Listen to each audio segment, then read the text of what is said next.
TV ശരിയാവണില്ലല്ലോ. ചേച്ചി, ആരാ? TV complaint ആണെന്ന് പറഞ്ഞ് വിളിച്ചിരുന്നു ഇവിടുന്ന്. ഞാൻ ടിവി ശരിയാക്കാൻ വന്നതാ. ആ വരൂ. ടിവിക്ക് എന്ത് പറ്റിയതാ? അറിയില്ല, ടിവി ഓൺ ആവണേ ഇല്ല.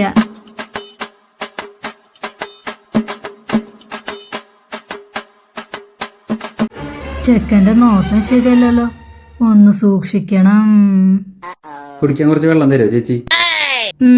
ശരി, എടുത്തിട്ട് വരാം.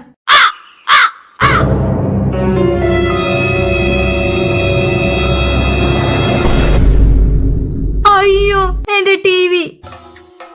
ആ കള്ള തിരുമലയുടെ മുഖം കണ്ടപ്പോഴേ വശപ്പശക്ക് തോന്നിയതാ. എന്റെ ടിവി കൊണ്ടുപോയി അവൻ ഒരു കാലത്തും ഗുണം പിടിക്കില്ല, നശിച്ചു പോവും. പോണ വഴിക്ക് വണ്ടി അടിച്ച് പട്ടി കടിച്ചു ചാവും. ഞാനും ഒരു മണ്ടി ആ സമയത്ത് വെള്ളം എടുക്കാൻ പോയി.